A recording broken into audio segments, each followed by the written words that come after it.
She gave her last meal to a man freezing outside her diner, not knowing he'd return as a Korean Mafia boss to change her life forever.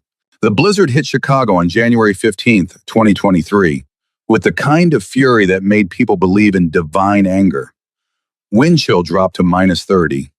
The city shut down, and Kira Washington stood behind the counter of Rosie's Diner at 2 a.m., watching snow pile against the windows like the world was trying to bury them alive. "We should close," her coworker Danny said, wiping down tables that hadn't seen customers in 3 hours. "Nobody's crazy enough to be out in this."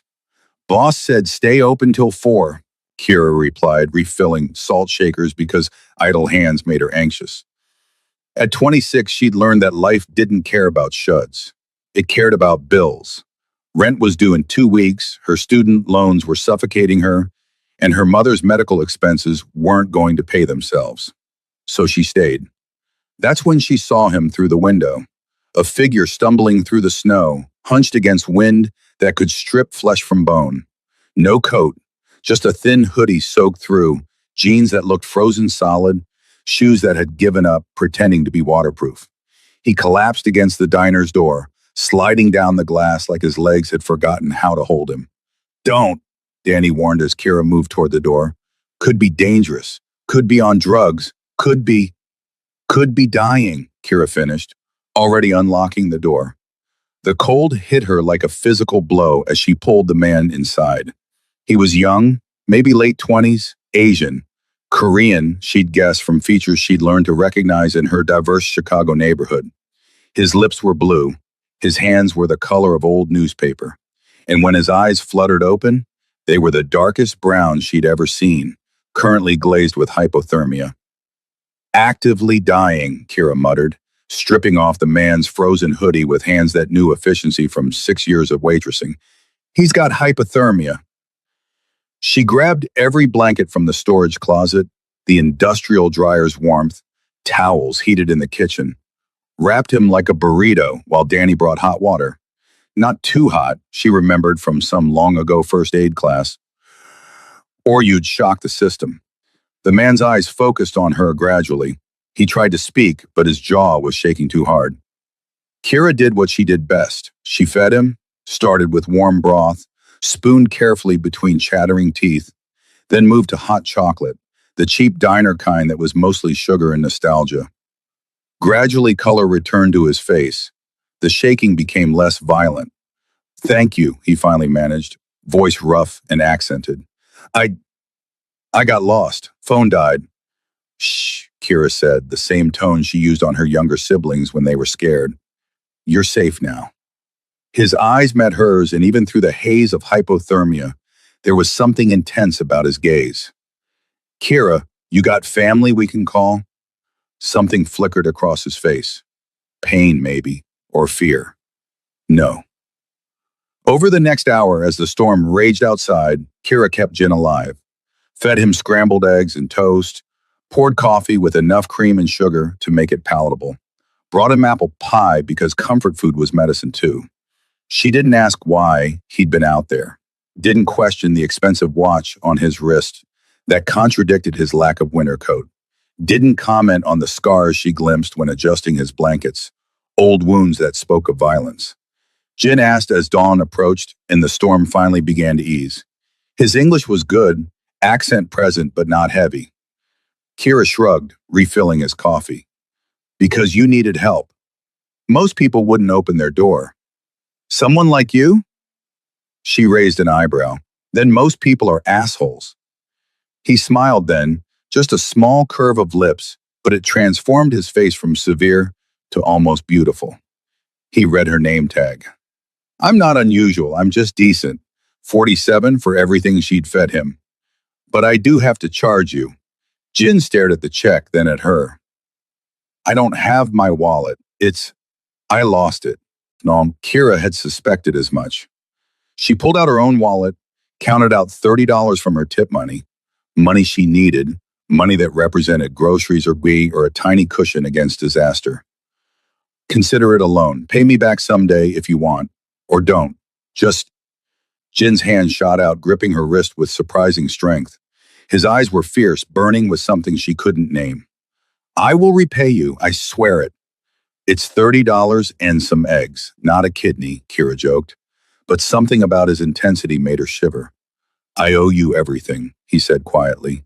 You saved my life tonight. Before she could respond, he was standing, steadier now, wrapped in blankets he'd somehow make look dignified. He pressed his watch into her hand, the expensive one she'd noticed. Until I return. His eyes held hers. I need you to have something of value. And then he was gone, walking into the dying storm with borrowed blankets and determination in his stride. Kira stared at the watch in her hand, a Patek Philippe she'd learned later, worth more than her annual salary. And she wondered who Jin Kwan really was and why he'd been out there in the first place, and if she'd ever see him again. 2 years.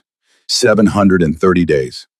That's how long it took for Jin Kwan to walk back through Rosie's diner doors. Kira was wiping down table 6, same table where she'd fed him eggs and hope, when the bell chimed. She looked up automatically, service mile ready, and froze. He looked nothing like the half-frozen boy she'd saved. This man wore a suit that cost more than her car, charcoal gray, perfectly tailored, emphasizing broad shoulders and a lean, powerful build. His hair was styled, not hanging wet and frozen. His face had lost the softness of near death, replacing it with sharp angles and harder edges. But the eyes, those dark brown eyes were exactly the same. The name came out as a whisper. He smiled and the diner disappeared. Suddenly, it was just the two of them, standing across time and transformation. Hello, Kira. She dropped her rag. Her hands were shaking. That was 2 years ago. I sold your watch. He crossed the diner in 3 strides. I've been watching, making sure you were okay, that you used the money for good things. He stopped, seeming to struggle with words. Alarm bells rang in Kira's head. That's... His voice dropped lower. Kira, I need to tell you who I am, what I am. He took a breath. Kira reached for her phone, but Jin's hand covered hers, not restraining, just touching. The contact sent electricity up her arm. Please, 5 minutes. Let me explain. And then if you want me to leave, I will. Something in his eyes, desperation, hope, honesty, made her nod. 5 minutes. Table 6. They sat across from each other, exactly like that night. Jin folded his hands on the table, and Kira noticed the scars more clearly now. Old knife wounds, burn marks, the hands of someone who'd survived violence. My name is Jin Kwan, he began. I'm 28 years old, and I run the Kwan family operations in the Midwest. Kira's laugh was automatic, disbelieving. The Mafia, right. Jin pulled out his phone, showed her a news article. See this? That's the sanitized version. The real story is that I control gambling, protection, and smuggling operations across 6 states. I employ 300 people. I make decisions that affect thousands of lives. The pieces clicked together horribly. The expensive watch, the scars, the way he'd been dressed that night, running, not walking, lost, not wandering. They did kill me, or thought they did, shot me, threw me in the Chicago River in January. His eyes held hers. You fed me, gave me warmth, asked for nothing. Anyone would have. No, they wouldn't. I've lived in a world of transactions my entire life. Everything costs. Everything is leverage. He leaned forward. Do you know what that meant to me? A man who'd just been betrayed by people I trusted, left to die by my own blood? Kira's mind was reeling. Okay, so you're a gangster. Great. Why are you here? To recruit me? Threaten me? Jin pulled an envelope from his jacket. Inside was a check. Kira stared at the numbers, certain she was reading them wrong. $50,000. This is... No, it's not charity. It's payment for services rendered. You saved my life. Insult me with Jin. This is insane. You gave me hope when I had none. You reminded me that not everyone in this world is corrupt or cruel. He stopped, jaw working like the next words were difficult. You made me want to be better than I was, better than my father raised me to be. Kira pushed the check back across the table. I don't want your money. I know. He pushed it back. Please. They stared at each other, the check between them like a border. Finally, Kira said, if I take this, we're even. Your debt is paid. Jin's voice dropped to something raw, vulnerable. I don't want to be even. I don't want to stop thinking about you. Kira, I came back for two reasons. To repay my debt, yes. He took a breath like a man about to jump off a cliff. Also to ask if you'd have dinner with me. A real dinner, not diner food. Let me take you somewhere nice. Kira's heart was pounding. You want to date me? I want to date Kira Washington, the woman kind enough to help a stranger, smart enough to survive in a city that eats the weak. The words came automatically, years of being overlooked, making them reflex. Jin's eyes never wavered. And I've spent 2 years thinking about what I'd say if I survived long enough to see you again. So please, Kira, one date. If you hate it, I'll walk away forever. Every alarm in Kira's head was screaming. He was a criminal, a gangster, dangerous. This was a terrible idea, and yet, one date, she heard herself say. But somewhere normal. No fancy restaurants where I'll feel out of place. And you tell me everything. Who you really are, what you really do. Jin's smile could have lit the city. Deal. Tomorrow night. I told you. At her expression, he had the grace to look embarrassed. I know it sounds creepy, but Kiara, after what you did for me, I needed to know you were okay. Noted. I'll do better.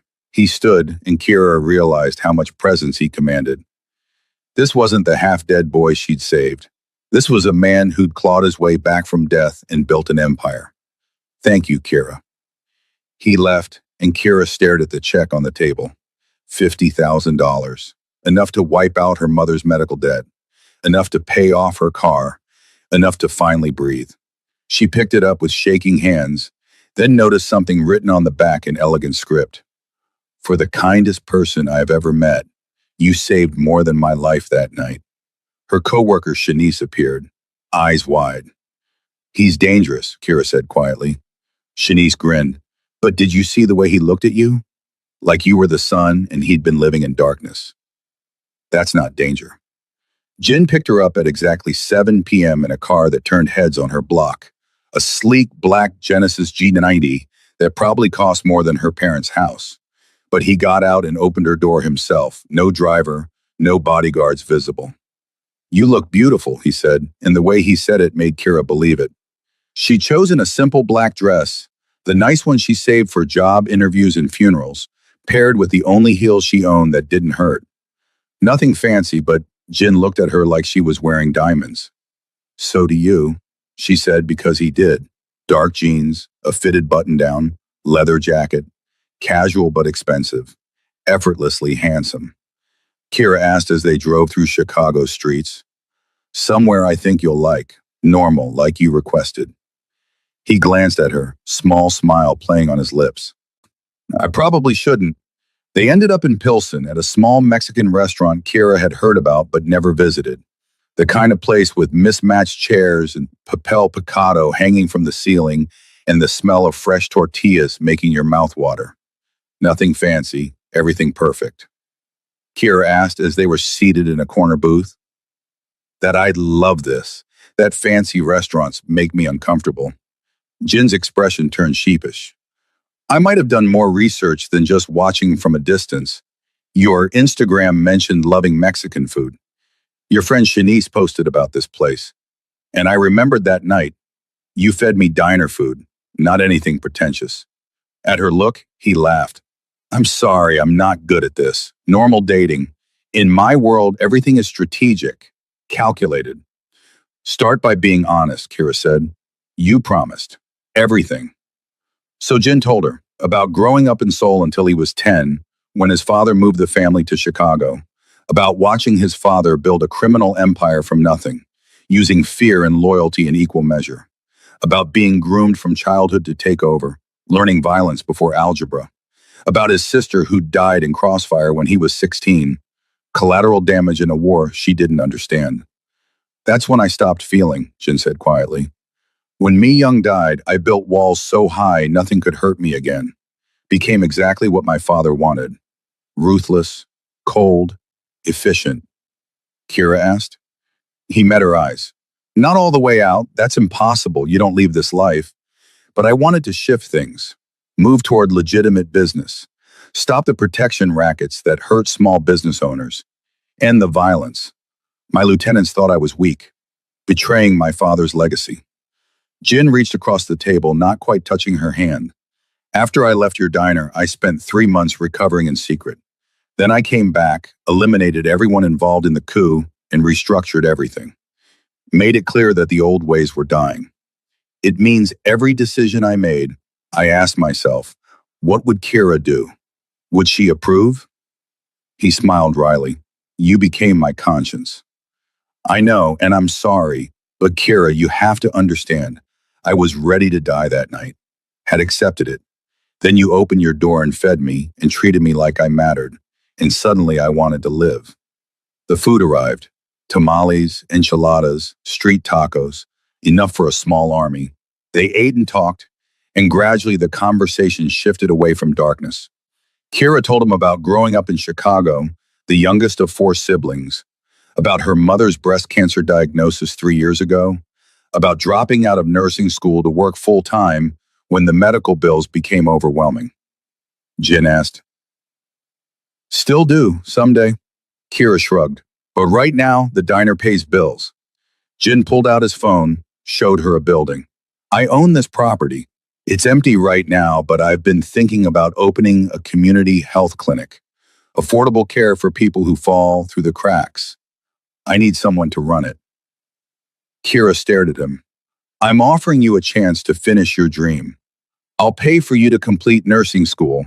Full ride, no strings. And when you graduate, if you want to work at the clinic, the position is yours. Because you spent $30 you couldn't afford to save a stranger. Because you put someone else's needs ahead of your own without hesitation. He leaned forward. Tears burned Kira's eyes. This is too much. The money, the job offer, all of it. Jin's voice was soft, urgent. That's what tonight is about. And tomorrow night, if you'll give me another chance. And the night after that. Let me prove I'm not just some criminal trying to buy your affection. They dated in secret for 3 months. Secret because Kira wasn't ready to explain to her family and friends that she was seeing a Korean gangster. Secret because Jin's world was dangerous, and the fewer people who knew about her, the safer she'd be. Secret because what they were building felt fragile, precious, something that needed darkness to take root. Jin was unlike anyone Kira had ever known. He remembered everything she said, her coffee order, her favorite color, the names of her nieces and nephews. Showed up at the diner during her breaks with food that wasn't from the menu, Korean fried chicken, homemade kimbap, sweets from bakeries she'd never heard of. Sent flowers to her apartment with notes written in a mix of English and Korean that she'd translated, discovering they were poetry. But he also disappeared sometimes, would cancel dates last minute with cryptic apologies. Came to pick her up once with bruised knuckles he wouldn't explain. Took phone calls in Korean that made his expression go cold and dangerous, reminding her exactly what he was. This isn't sustainable, Kira told him one night, 2 months in. They were in his penthouse apartment. Modern, minimalist, expensive in a way that made her uncomfortable. The secrets, the disappearances. Jin, I like you. More than I should. He pulled her close, and Kira let herself sink into his warmth. But Kira, introducing you to my world means putting you at risk. My enemies would see you as leverage. The admission came out raw, and that terrifies me, because I've lost everyone I've ever cared about. My mother, my sister, my father. Everyone close to me ends up dead or destroyed. I can't. Kira pulled back to look at him, really look at him. This man who commanded an empire but looked at her like she was the source of all light. You don't get to make that decision alone. I'm not some fragile thing that needs protecting. I survived the south side of Chicago. I kept my family together through my mother's cancer. I saved your ass from hypothermia. Then explain it to me. Show me your world. Jin was quiet for a long moment. Then, okay, tomorrow night, I'll show you exactly what my life looks like. But Kira, promise me something. If it's too much, if you want out, you tell me immediately. No trying to be brave. No sacrificing yourself for my sake. The next night, Jin took her to a warehouse in an industrial part of the city. The building was nondescript from outside, but inside was a different world. Men in suits speaking Korean and English. Tables covered in account books and computers. The air thick with cigarette smoke and tension. This is headquarters, Jin explained, hand at the small of Kira's back as he guided her through, where we coordinate operations. He didn't shy away from the truth, showed her everything. People bowed as they passed. Eyed Kira with curiosity and in some cases barely concealed hostility. She was an outsider, a black woman in a Korean organization. Someone who didn't belong. This is Kira, Jin announced in a conference room full of his lieutenants. She's important to me, which means she's under my protection. Anyone who disrespects her disrespects me. The men nodded, but Kira saw the doubt in their eyes, the calculation. She was a liability in their world, a distraction, something that made their boss weak. After the tour, Jin took her to his office, poured them both whiskey, and waited. He finally asked. He moved to the window overlooking the city. What you saw tonight, that's the sanitized version. I didn't show you the violence. The enforcers who break bones for late payments. The protection rackets that bleed small businesses dry. He turned to face her. I'm trying to change things. Move legitimate. But it takes time, and people resist change, which means violence. Blood. Kira stood, crossed to him, put her hand on his chest, feeling his heartbeat. Quick, anxious.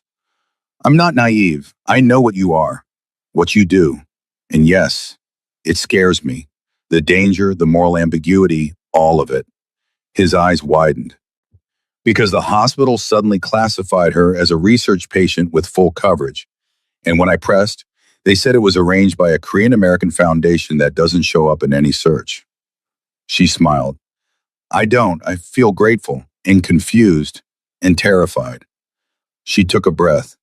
And in love with you, which is absolutely insane because we've only been dating 3 months and you're a criminal and this violates every ounce of common sense I have.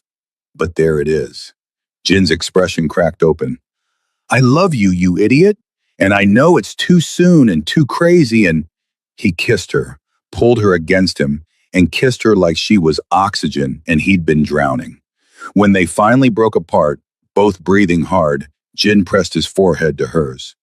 I fell in love with you the moment you fed me eggs and refused payment. He smiled, then turned serious.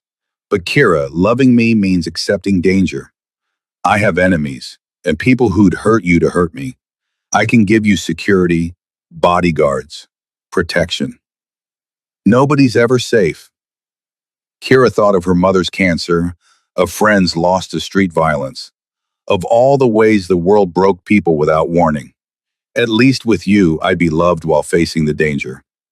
I deserve you, and you deserve me. They made it work through compromise and communication, and on Kira's part, a crash course in Korean customs and language.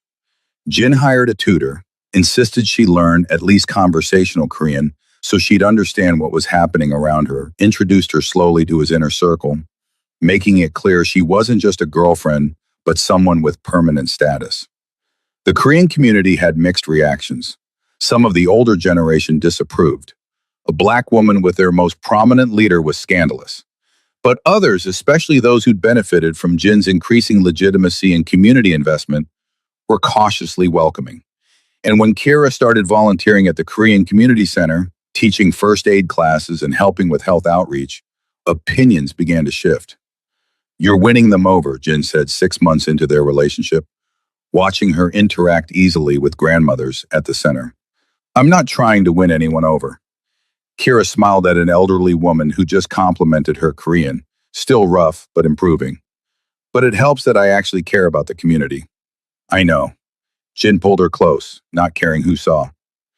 But not everyone was won over. Some of Jin's men resented the changes he'd implemented since meeting Kira. The shift toward legitimate business meant less money from protection rackets. His new focus on community investment felt like weakness, and there were whispers, always whispers, that the boss had gone soft. The threat came on a Tuesday. Kira was leaving the diner after her shift when a black SUV pulled up. 4 men got out, Korean, built like fighters, expressions cold. "Miss Washington," one said in accented English. Kira reached for her phone, but one of the men grabbed her wrist. Not violent, but firm. A warning. They drove her to a restaurant in Koreatown, high-end with private rooms. Inside, an older Korean man waited. Expensive suit, cold eyes, the air of someone used to absolute authority. "Miss Washington," he said, gesturing to a seat. "I'm Park Min-ho." Kira's blood ran cold. "I was, legally speaking. I faked my death 5 years ago to test my son." Park's smile didn't reach his eyes. "He's done well. Built the empire beyond my expectations. I don't know what you think I've done. You've made him weak, distracted." Park leaned forward. "You're a complication, Miss Washington." Fear spiked through Kira, but she kept her voice steady. "If you hurt me, Jin will destroy you." Park's smile turned cruel. "I want him angry, reckless, making mistakes, because then I can remove him properly and install a successor who understands our real purpose. You're bait, Miss Washington." Before Kira could respond, her phone vibrated, a text from Jin. "Where are you?" "Tracker, right." Jin had installed tracking software on her phone with her permission for exactly this type of situation. But these men had probably jammed it, or she was in a dead zone. Either way, Jin knew something was wrong. "He's coming," Kira said with more confidence than she felt. "Let him come. This is what I want. A final confrontation." Park stood. "You'll wait here. Comfortable, unharmed, the perfect bait." They left her in the room with 2 guards. Kira's mind raced. She wasn't helpless. Had grown up in a neighborhood where you learned to fight or became a victim. But these were trained enforcers. She needed another option. Her hand found her necklace, a gift from Jin, a delicate silver chain with a small pendant. She'd thought it was just jewelry, but knowing Jin, paranoid and protective Jin, maybe it was more. She clicked the pendant 3 times fast. Nothing happened. Then her phone buzzed. "Signal received. Coming." Jin arrived 20 minutes later like an avenging angel. Kira heard the commotion through the walls, shouting, gunfire, sounds of violence. Then the door burst open and Jin was there. Gun in hand, blood spattered across his face. Not his, she'd learned later, eyes wild until they found her. He crossed the room in 2 strides, hands running over her, checking for injuries. "I'm fine, but Jin, your father, I know. He called me, told me everything." Jin's jaw clenched. They found Park in the main dining room, sitting calmly despite the chaos. His guards were down, Jin's men securing the building. It was just father and son, facing each other across blood and broken glass. "You came," Park said, even knowing it was a trap. Jin kept Kira behind him, protected. "Something you never understood. Fear is loyalty, fear is respect. Your mother never understood that either." Jin's voice went deadly quiet. "You don't get to mention her after what you did." Kira's breath caught. Jin had said his mother died, never that his father murdered her. She was a liability. Park gestured to Kira. "You think I won't kill her too? Think you can build some fantasy life with a black waitress while running our empire?" "No," Jin raised his gun, aimed at his father's head. "Done with your legacy. Done with your version of our family. Done pretending I need your approval. You're dead to me. Have been since you killed Mom." "You won't do it?" "You're right." Jin lowered the gun slightly. "Too weak to become you. To let this life destroy everyone I love." He turned to Kira. "We're leaving, tonight. All of this. The organization, the business, everything." "You can't walk away," Park snarled. Jin pulled Kira toward the exit. "I'm leaving everything to you, father. The empire you value more than family, more than life." They almost made it to the door before Park moved. Gun appearing from nowhere, aimed not at Jin, but at Kira. Everything happened in slow motion. Jin turning, pushing Kira down, the gunshot echoing, blood blooming across Jin's shoulder as he took the bullet meant for her. And then Jin's own gun firing, once, twice, 3 times. Park fell, Jin's father, his last remaining parent, crumpling like a puppet with cut strings, dead before hitting the ground.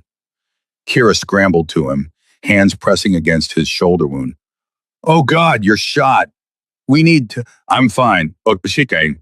He was already standing, pulling her up. "We have to go, now." His men materialized, securing the scene, arranging cover stories. Jin's second in command, a man named Kim, approached. "Boss? Promote internally, sell off the illegal operations, keep the legitimate businesses, use profits for community investment." Jin's eyes were hard, and if anyone has a problem with that, they can leave. Kim asked quietly. "I'm out, effective immediately. Keep a small percentage for my silence and goodwill." They drove to Jin's penthouse in silence, Kira holding pressure on his wound, mind reeling. Inside, she cleaned and bandaged him with hands that had steadied from shock into competence. The bullet had gone clean through, painful but not fatal. "You killed your father," she said when she'd finished. Jin's voice was empty. "He was going to kill you. Now we disappear. I have accounts overseas, properties where no one knows us. We can start over. New names, new lives." Kira stared at him. "You'd give up everything for me? You gave me $30 you couldn't afford and asked for nothing in return. You taught me that kindness exists." Jin took her hands. "That check I gave you 2 years ago? I said I was repaying a debt.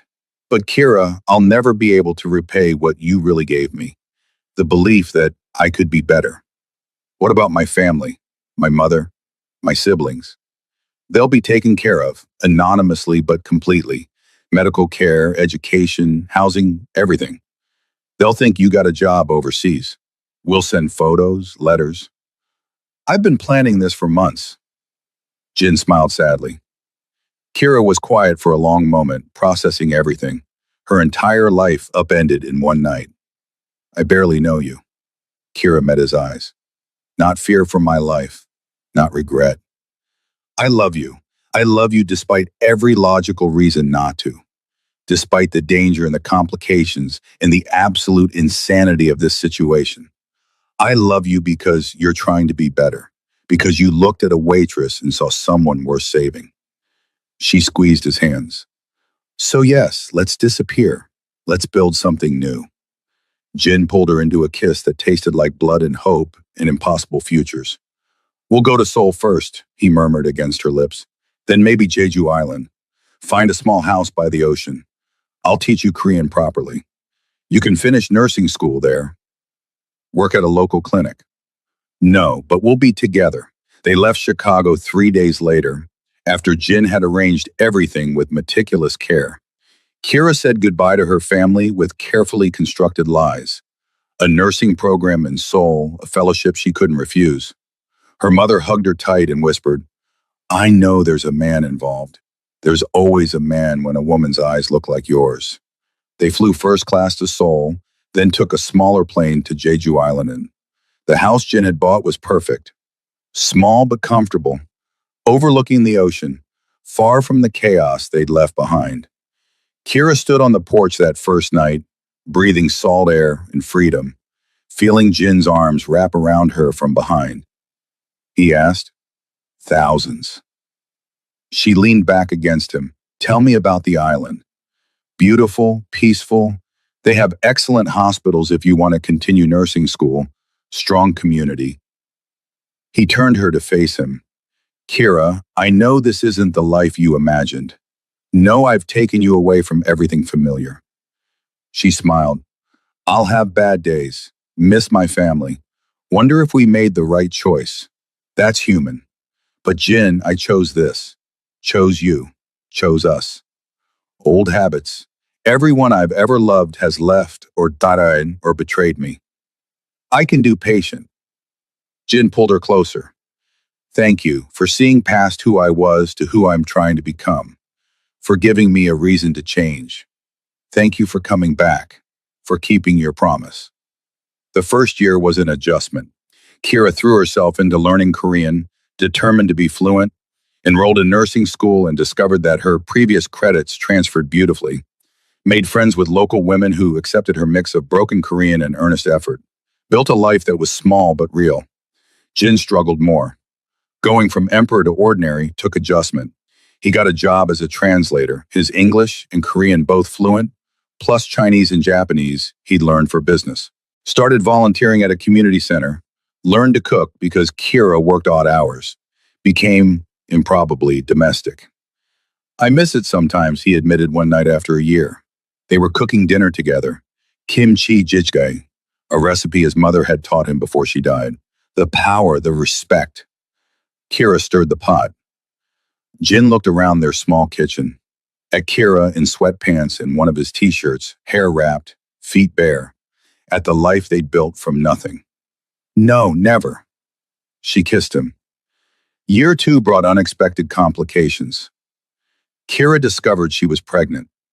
They'd been careful but not perfectly careful, and now a tiny life was growing inside her. She told Jin on a beach at sunset, hands shaking as she showed him the positive test. I know we didn't plan this, she said quickly. No, it's complicated with our situation. If you're not ready, if this is too much, Jin dropped to his knees in the sand, pressing his forehead against her stomach. Yes. He looked up, and Kira saw tears tracking down his face. My sister. When she died, I thought that was it, end of our family line. My father's violence had killed everything good in our bloodline.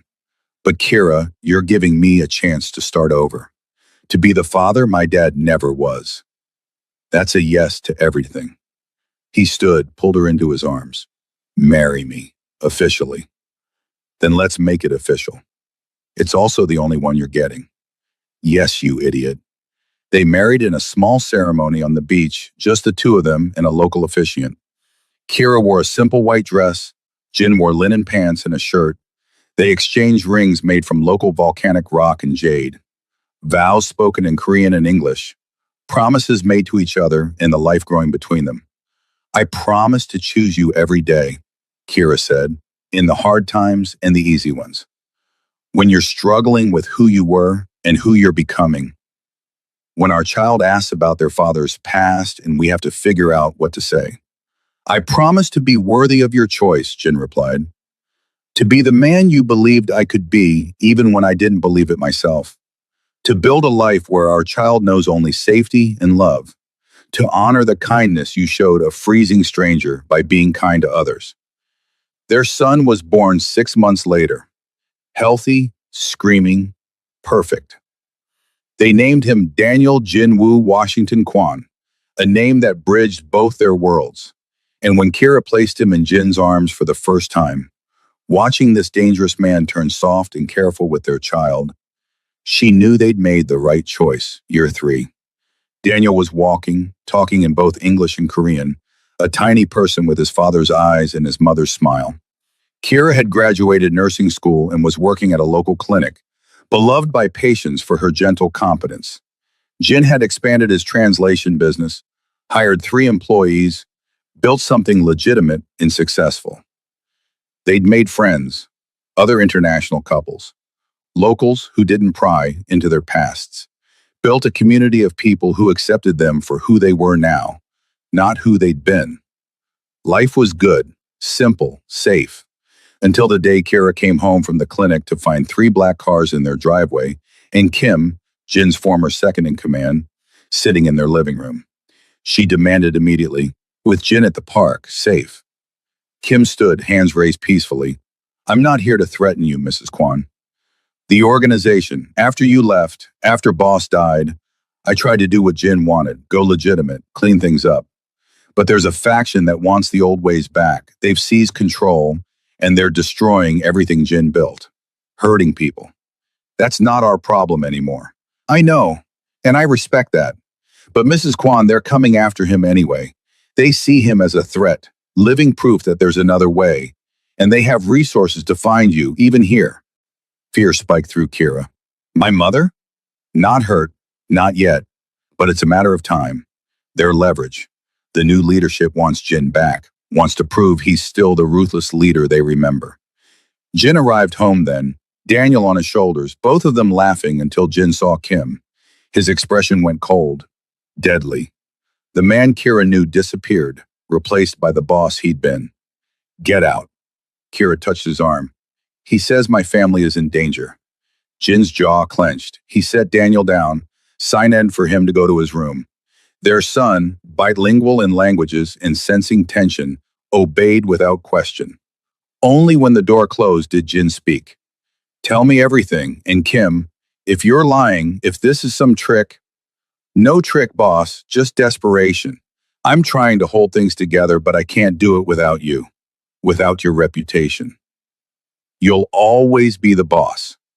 They spent that night arguing. Jin wanted to handle it alone, fly back to Chicago, deal with the threat, return before Kira or Daniel were endangered. Kira refused to let him go alone into danger. Kim suggested a third option. Use Jin's legend without his physical presence. Negotiate from a distance. Make it clear that going after his family meant war with a man who'd once ruled Chicago's underworld. They need to see you're still powerful, Kim argued. Still connected, still dangerous. Right now, they think you're weak, domesticated, Jin demanded. A video conference. You surrounded by everything that made you terrifying. Speaking in the old language they understand. That's still putting us back in that world, Kira said. Doing nothing puts him at risk too, Jin replied quietly. They found us. That's already happened. They made the call 3 days later. Kim arranged everything. Secure connection, the warehouse in Chicago filled with Jin's former enforcers, the new leadership assembled and waiting. On the screen, Jin appeared against the backdrop of their peaceful Jeju home, but his expression was pure predator. He spoke in Korean, voice cold and precise. Kira, watching from off-camera, could only understand pieces. But she heard her name, Daniel's name. Understood from context and tone that Jin was making threats so severe that grown men flinched. Jin said, switching to English, I left because I'd found something worth more than power. But make no mistake, touch my family, threaten what's mine, and I'll remind you exactly why you feared me. He leaned forward, eyes boring through the camera. Or you can accept my terms. Continue the legitimate transition I started. Leave my family alone. And I'll stay here, living my quiet life, letting you pretend you're in charge. Your choice. The call ended. Jin sat back, exhaling slowly. Kira saw his hands shaking. Adrenaline or fear or the weight of becoming his old self even temporarily. She asked, We'll know in 72 hours. He didn't finish, didn't have to. The wait was agony. Kira couldn't eat, barely slept, jumped at every sound. Jin was worse, reverting to old patterns, checking weapons she hadn't known he still owned, making contingency plans for them to disappear deeper, further, somewhere even his former organization couldn't reach. On the third day, Kim called. They've agreed. Full terms. Your family is off limits. You're officially retired. No interference. Relief flooded through Kira so intensely she had to sit down. It's over? It's over, Kim confirmed. Boss, Jin, you're free. Completely. Jin thanked him and hung up. Looked at Kira with eyes full of exhaustion and relief and lingering fear. We're safe. Daniel's safe. Ashahai. Yes, but I didn't have to actually become one. He pulled her close. I can live with threats I never have to follow through on. I love you, Kira whispered. I love you too. Years passed. Daniel grew into a bright, curious child who spoke 3 languages and asked questions that required complex answers. Kira advanced in her nursing career, eventually becoming head nurse at the clinic. Jin's translation business thrived, providing jobs and stability for dozens of families. They visited Chicago once, 5 years after leaving. Kira's mother was in remission, healthy and vibrant. Her siblings had prospered, college educations mysteriously funded, job opportunities appearing at just the right times. The family gathered, loud and loving, and Kira felt the warmth of belonging she'd missed. Her mother asked quietly, watching Jin play with Daniel and Kira's nieces and nephews. Good, because I see how he looks at you. Like you hung the moon. Like he'd burn the world down for you. If only you knew, Kira thought, but smiled and said, he's a good man. They left Chicago after a week, returning to Jeju with relief. This was home now. Not the city of her birth, but the place where she'd built something real with Jin, where they'd raised their son in safety and peace. Year 8 brought a surprise. Kira's friend from nursing school tracked her down, begging for help. She'd married into a Korean family, was being abused by her husband, couldn't escape because of cultural pressure and financial dependence. Kira immediately offered sanctuary, despite Jin's concerns about drawing attention. We have to help her, Kira insisted. I do, which is why I also know how dangerous it is to interfere with another man's family. Then we deal with it, but I won't turn away someone who needs help. Jin studied his wife, fierce, compassionate, unwilling to compromise on her values even when it endangered them. You're right, we help her. They brought Kira's friend, Sarah, and her 2 children to Jeju, gave them a safe place to stay, legal support, financial resources to start over. When Sarah's husband came looking, Jin met him personally. Whatever was said in that conversation, conducted in Korean, out of Kira's hearing, the man left immediately and never returned. Kira asked later, that some women are untouchable. Jin shrugged. I'm a man trying to be good. There's a difference.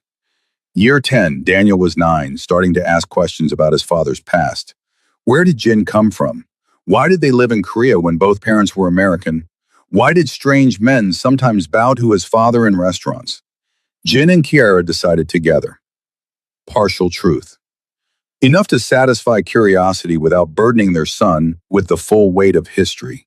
They told him that Jin's family had been involved in business, complicated business that sometimes hurt people, that Jin had chosen to leave that world to build something better, that they'd come to Jeju for a fresh start. Daniel asked in his mix of English and Korean. Jin considered the question carefully.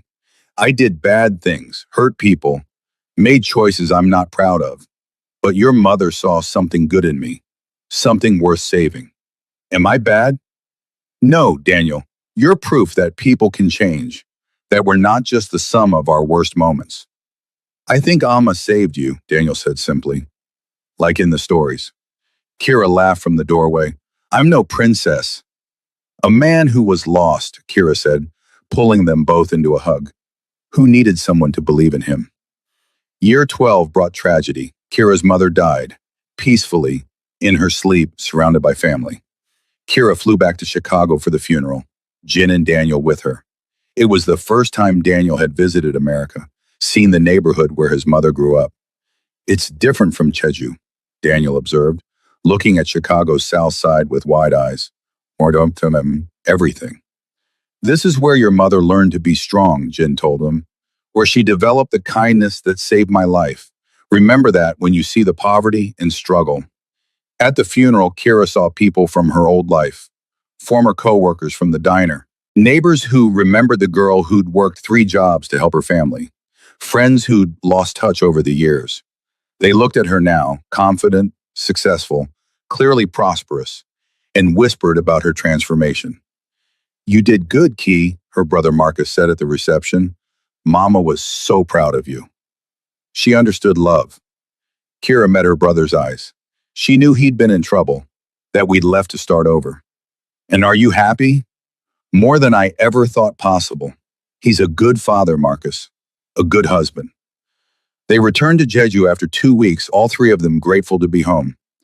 Daniel started asking more questions about culture, identity, what it meant to be Korean and Black and American all at once. Jin and Kara navigated these conversations together, teaching him to take pride in all his heritages. Daniel asked. Yes, Kira said honestly. Some will. Some will see only one part of you and ignore the rest. No, it's not. But Daniel, your father and I chose to be together despite everyone saying we shouldn't. Despite the world telling us our love didn't make sense. And we made you perfect, brilliant you. Truth is often cheesy. Year 15. Daniel was 14, applying to high schools, starting to think about his future. Jin's past had become exactly that, past. The organization in Chicago ran smoothly under new leadership. Kim visited once a year, always respectfully, bringing news and maintaining connection. The threats had long since faded. Kira was 41 now, head administrator at a network of clinics she'd helped establish. Jin was 43, running a successful import-export business, actually legitimate this time, helping Korean and American businesses connect. They'd built exactly what they'd hoped for, a real life earned honestly, hurting no one. Kira asked one night. They were sitting on their porch watching the sunset, Daniel inside doing homework. The power, the empire. Sometimes I miss the simplicity, Jin admitted, knowing exactly who I was and what I did. But then I look at what we've built, our son, our life, the person you've helped me become, and I realize I don't miss it at all. I mourn it sometimes, maybe.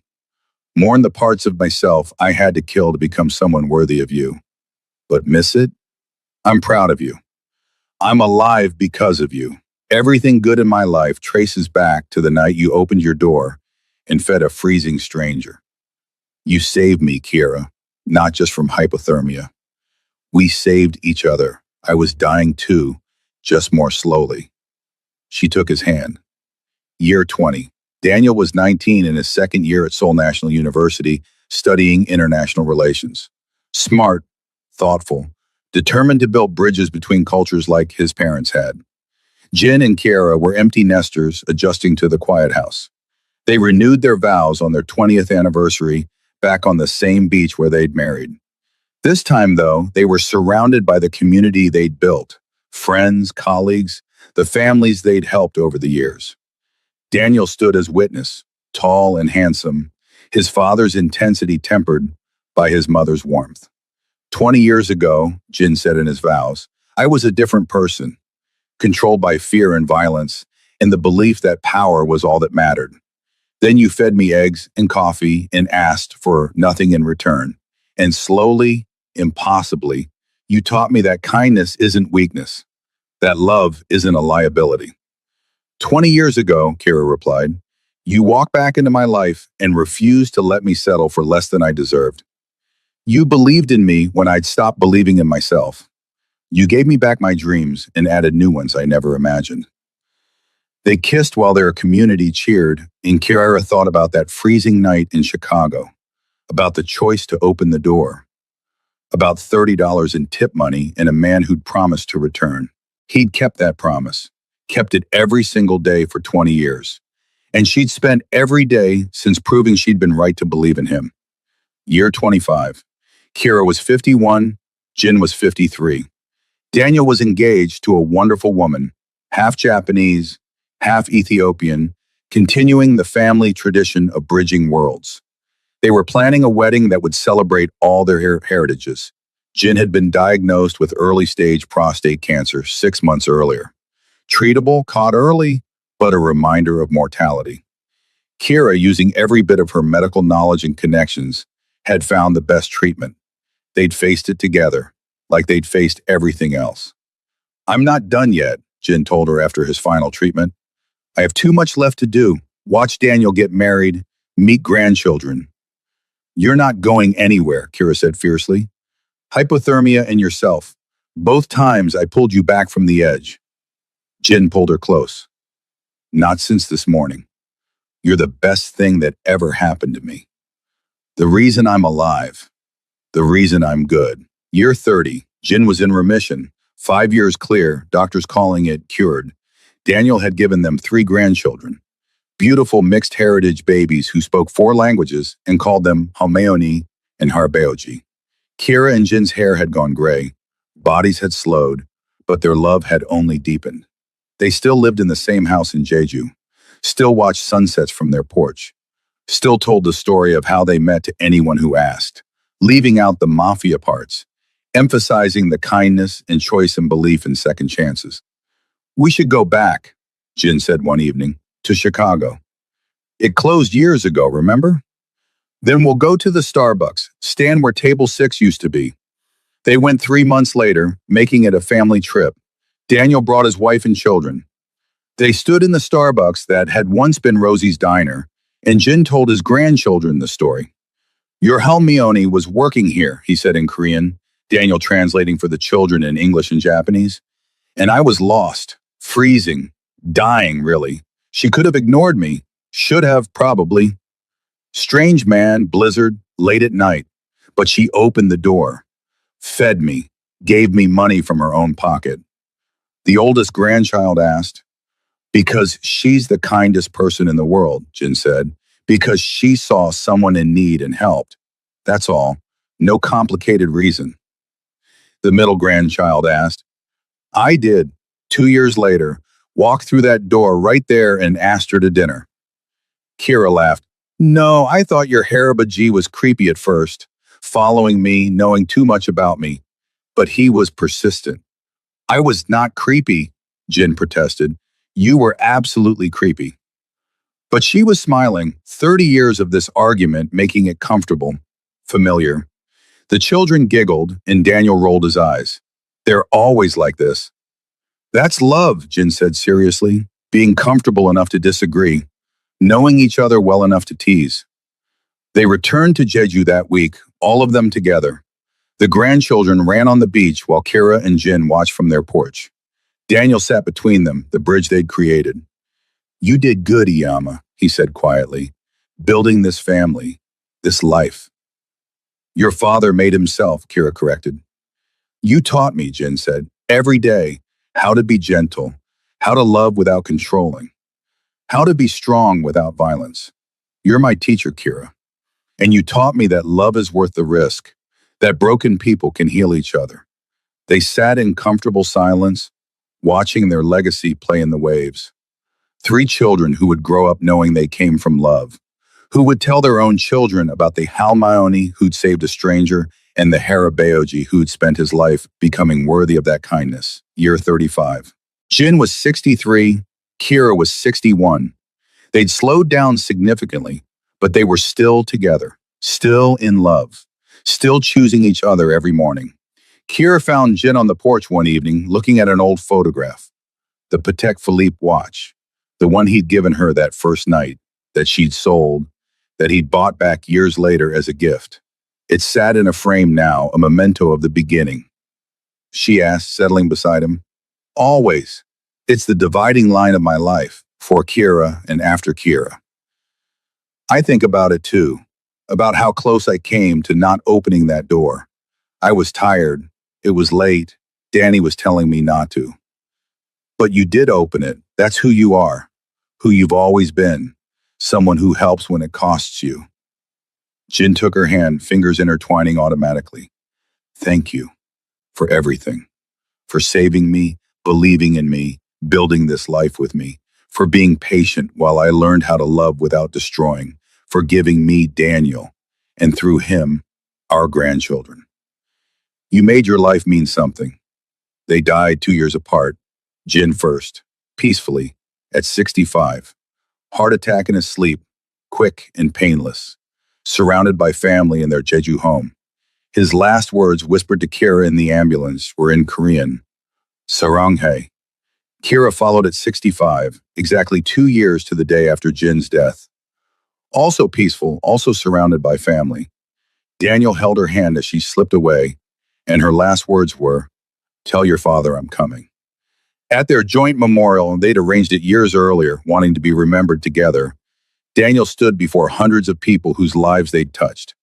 He told the story, the real story, all of it. His father's past, his mother's kindness, the choice that changed everything. My father was a criminal, Daniel said. He hurt people, built an empire on fear, lived a life he wasn't proud of. And then, one freezing night in Chicago, he stumbled into a diner where a waitress named Kira Washington was working. She fed him, gave him money she couldn't afford. 2 years later, he came back, repaid his debt with interest, and asked her for a date. She said yes. And my father spent the next 37 years becoming the man she'd seen in him that night. They weren't perfect. They fought, disagreed, drove each other crazy sometimes. but they chose each other. Every single day, they chose each other. My mother used to say that kindness is the most powerful force in the universe, that believing in someone's potential to change can make it real. My father proved her right, and together they proved that it's never too late to become better, that love really can redeem. So when you leave here today, remember their story. Remember that small acts of kindness ripple out in ways you can't predict, that feeding a stranger might save a life, that believing in someone might change everything. Daniel placed two urns side by side in a niche in the memorial wall, Kira and Jin together, as they'd been for 37 years, united in death as they'd been in life, the kindest person he had ever known, and the man she'd saved, not once but daily, through the simple power of believing he could be better. Years later, one of Daniel's children, named Kira after her grandmother, asked about the photograph on the mantle, the one showing a younger Daniel's parents on a beach in Jeju, laughing, clearly in love. "That's your Halmione and Haraboji," Daniel explained, on their wedding day. Because they never wanted to forget the promises they made, to choose each other, to believe in each other.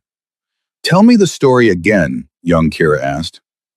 So Daniel told it, the story that had become family legend, the freezing stranger and the kind waitress, the 2 years of searching, the date that changed everything, the life built from impossible beginnings, the love that proved redemption was real.